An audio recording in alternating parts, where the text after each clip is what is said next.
everyone, hope you're doing very well. I'm Dr. Ritika Dongre and today video is all about how to prepare for MPSET exam to be held in 2023 within 30 days. तो 30 दिन में जो MPSET exam होने वाला है 2023 में का उसकी प्रिपरेशन हमें 30 दिन में कैसे करनी है, ठीक है। तो वो लोग जिन्होंने ऑलरेडी नेट की एग्ज़ाम दी हुई है, नेट के एग्ज़ाम की प्रिपरेशन की हुई है, उन्हें ये बहुत आसान लगेगा। वो बच्चे जिन्होंने सेट की एग्ज़ाम की प्रिपरेशन पहले से शुरू कर दी है तो उनके लिए भी ये काफ़ी आसान होगा। और जिन्होंने नहीं शुरुआत की है और MP सेट का एग्ज़ाम उन्हें देना है विद इन 1 मंथ, उनके लिए भी ये बहुत बेनिफिशियल होने वाला है। तो ये जो 30 डेज़ की मैराथन होने वाली है तो हमें इसमें बहुत मेहनत लगने वाली है, खासकर उन लोगों के लिए जिन्होंने अभी तक सेट या नेट की प्रिपरेशन बिल्कुल भी स्टार्ट नहीं की है और वो पहली बार ये एग्ज़ाम को दे रहे हैं। देखिए, हम 3 से 4 महीने का सिलेबस 1 महीने में 30 दिन में कंप्लीट करने वाले हैं, तो हमारे को ज़्यादा मेहनत लगने वाली है। यहाँ पे यूजली हम 3 से 4 घंटे या 2 से 3 घंटे डेली पढ़ते हैं नेट JRF और या फिर सेट एग्ज़ाम की प्रिपरेशन के लिए, लेकिन यहाँ पे हम 30 डेज़ में पेपर सिलेबस कवर करेंगे तो हमें स्टडी आवर्स भी ज़्यादा लगेंगे। तो मैं आपको डिस्क्लेमर देना चाहूँगी कि ये जो 30 डेज़ की मैराथन आप रन करने वाले हैं to cover the syllabus and prepare yourself for the state eligibility test exam for assistant professorship, इसमें आपको मिनिमम 7 to 8 आवर्स स्टडी करनी पड़ेगी। तो आप उस माइंडसेट के साथ इस एग्ज़ाम को अप्रोच करें। अगर आपने बिल्कुल भी प्रिपरेशन नहीं की है इस एग्ज़ाम की या नेट एग्ज़ाम की या सेट एग्ज़ाम की, और जिन लोगों ने कर ली है भाई, आप तो this will be a revision for you, this will be a quick revision for you, और काफ़ी सारी चीज़ें आपकी बार बार रिवाइज हो जाएंगी और आपकी प्रिपरेशन और भी ज़्यादा मजबूत हो जाएगी इन 30 दिनों में। तो वो बच्चे जो सेट का एग्ज़ाम पहली बार दे रहे हैं, मैं आपको एक ब्रीफली जल्दी से बता देती हूँ कि सेट का एग्ज़ाम होता कैसे है, ठीक है। सेट का एग्ज़ाम हूबहू नेट के एग्ज़ाम जैसे होता है। इसमें 2 पार्ट्स होते हैं, A एंड B, ठीक है। और जो A पार्ट होता है वो टीचिंग एंड रिसर्च एप्टीट्यूड से रिलेटेड होता है। जो टीचिंग एंड रिसर्च एप्टीट्यूड जो सिलेबस नेट का है हूबहू वही सिलेबस हमारे सेट का एग्ज़ाम का भी है। इस पेपर 1 जो है इसमें आपको आएंगे 50 क्वेश्चंस, हर एक क्वेश्चन होगा 2 मार्क्स का, और तो टोटल बनते हैं कितने हमारे मार्क्स, 100 मार्क्स, ठीक है। तो ये जो पेपर 1 होगा 100 मार्क्स का होगा, और जो टाइम ड्यूरेशन होगा इस पेपर 1 का वो होगा 1 आवर। सेकेंड जो पेपर होगा हमारा पेपर 2 होगा, वो आपके सब्जेक्ट रिलेटेड पेपर होगा, ठीक है। वो कौन सा पेपर होगा, आपके सब्जेक्ट रिलेटेड। तो जो सब्जेक्ट रिलेटेड पेपर होगा उसमें होंगे हमारे 100 क्वेश्चंस, और हर एक क्वेश्चन कितने मार्क्स का होगा, 2 मार्क्स का। 2 मार्क्स का होगा तो हमारा टोटल पेपर 2 कितने मार्क्स का हो गया, 200 मार्क्स का हो गया। और टाइम ड्यूरेशन कितना रहेगा इसमें, हमारा टाइम ड्यूरेशन होगा हमारे 2 आवर्स का। तो टोटल पेपर 1 और पेपर 2 मिला के टोटल टाइम ड्यूरेशन कितना होगा हमारा, 3 आवर्स का टाइम ड्यूरेशन होगा, और टोटल मार्किंग कितनी होगी, 300 मार्किंग की होगी, ठीक है। सिलेबस आप MPSC की वेबसाइट्स पे जाके चेक कर सकते हैं, और बुक्स आपको कौन सी रेफ़र करनी है इन पेपर की प्रिपरेशन के लिए, वो आप मेरे प्रीवियस वीडियोस जो है मैंने पेपर 1 और पेपर 2 के लिए बनाए हुए हैं, बुक्स के भी बनाए हुए हैं, आप उनको जाके देख सकते हैं। अब हम आ जाते हैं कि हमें 30 डेज़ में ये दोनों पेपर कैसे कवर करने हैं। तो जो पेपर 1 है आपको विद इन 7 डेज़ कवर करने हैं। इसमें आएंगे आपके करीबन 10 टॉपिक्स हैं। पेपर 1 जो नेट के सिलेबस में पेपर 1 के जो टॉपिक्स हैं वही सेट जो है MP सेट का जो सिलेबस है पेपर 1 का वही है। तो आपको ये जो सिलेबस है 10 टॉपिक्स हैं 7 डेज़ में कंप्लीट करना है। इसमें जो आसान टॉपिक हैं जैसे teaching aptitude, research aptitude, comprehension and communication, ये जो 4 टॉपिक हैं इन्हें आपको 2 दिन में कंप्लीट करना है विद MCQs, ठीक है। बिकॉज ये मैराथन है तो हमें ज़्यादा से ज़्यादा टॉपिक कम से कम दिन में करने हैं, राइट। नेक्स्ट है mathematical reasoning and aptitude, logical reasoning and data interpretation, ये आपको 3 दिन में विद MCQs कवर करने हैं।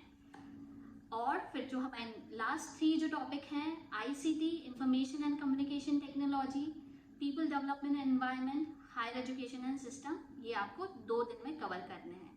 अब ये जो 10 टॉपिक है, 10 इनमें से आप कोई एक टॉपिक को स्किप कर सकते हैं जो भी आपको लग रहा है कि ये ज़्यादा टफ है आपके लिए, ये ज़्यादा टाइम ले रहा है आपकी प्रिपरेशन के लिए। इनमें से आप कोई एक टॉपिक को कम्प्लीटली अवॉइड कर सकते हैं और एक टॉपिक को आप वॉक थ्रू कर सकते हैं, ऊपर ऊपर से पढ़ सकते हैं। एमसीक्यूज करना, जितने ज़्यादा एमसीक्यूज हो सकते हैं उतने ज़्यादा एमसीक्यूज करना है, ठीक है। तो 7 डेज हमारे 7 डेज में हम ये जो पेपर 1 को कंप्लीट कर लेंगे, ठीक है। मैं फिर से बोल रही हूँ, teaching aptitude, research aptitude, comprehension and communication with in 2 days, these are easy topic. Mathematical reasoning, logical reasoning and data interpretation within 3 days. It will take little more practice. Another topics are ICT, people development and environment, higher education and system within 2 days with MCQs. तो 7 days में आपका paper 1 complete हो जाएगा। Marathon है, 7 to 8 hours पढ़ना है, remember it, okay. Next जो है हमारा सब्जेक्ट रिलेटेड, पेपर 2 हो जाएगा हमारा, वो होगा सब्जेक्ट रिलेटेड, ठीक है। अब जो सब्जेक्ट रिलेटेड है ऑब्वियसली थोड़ा सा इन डेप्थ हमें पढ़ना पड़ेगा, तो ये जो है हमें इससे डबल टाइम लेंगे, हम लेंगे 15 डेज में हमें हमारी सब्जेक्ट रिलेटेड जो भी सिलेबस है वो हमें कवर करना है। तो मैं अभी कॉमर्स का आपको बता रही हूँ बिकॉज मैं एक कॉमर्स की स्टूडेंट भी रही हूँ और कॉमर्स सब्जेक्ट को भी टीच करती हूँ। तो आप अगर आप दूसरे सब्जेक्ट से रिलेटेड हैं, आपका कोई और सब्जेक्ट है, तो try and cover the paper 2 in with in 15 days with all the MCQs, ठीक है। अब जो कॉमर्स सब्जेक्ट के पे जो हम आते हैं, तो कॉमर्स सब्जेक्ट में है 8 टॉपिक्स।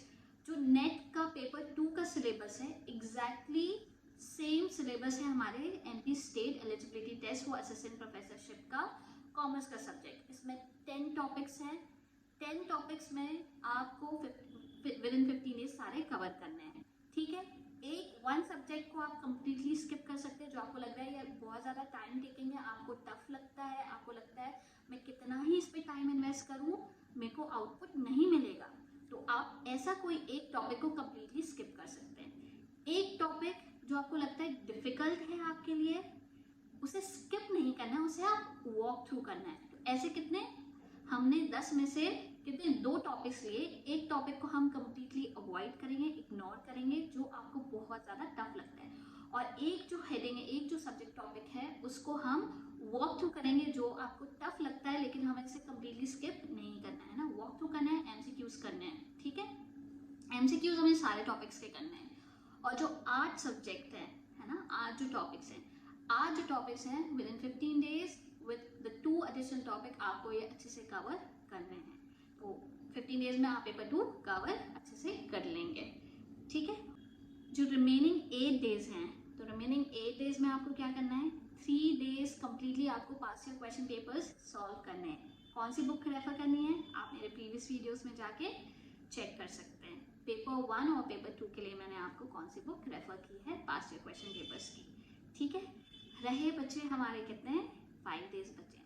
5 days में जितना रिवीजन हो सकता है, जितना आप रिवाइज कर सकते हैं उतना रिवाइज कीजिए, बार बार रिवाइज कीजिए, 2 से 3 बार रिवाइज कीजिए। MCQs को भी आप 2 से 3 बार क्वेश्चन करने की सॉल्व करने की कोशिश कीजिए। जितना आप रिवाइज करेंगे उतना आपका जो नॉलेज है वो ब्रशअप होता जाएगा, मेमोरी आपकी उतनी बढ़ती जाएगी।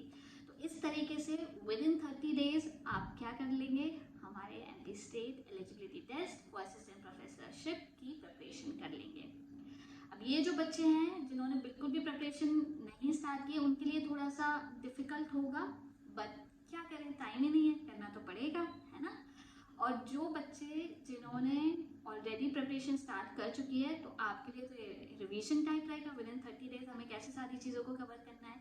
नेट का एग्ज़ाम आप जो ऑलरेडी दे चुके हैं उनके लिए भी काफ़ी आसान रहेगा, है ना।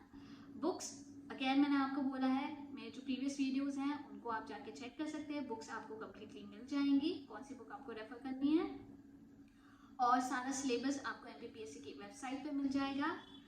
बस इस वीडियो के लिए इतना ही। All the very best, prepare well. I hope आप सबके अच्छे रिजल्ट आए ये एग्ज़ाम को लेकर के, और अगर आपकी प्रिपरेशन अच्छे रिजल्ट आते हैं प्लीज़ आप कमेंट कीजिए, मुझे बहुत खुशी होगी जान करके, है ना। एंड सो इस वीडियो के लिए इतना ही। अगर आपको ये वीडियो पसंद आया है तो प्लीज़ लाइक कीजिए, शेयर कीजिए और सब्सक्राइब कीजिए। Thanks a lot. नमस्ते।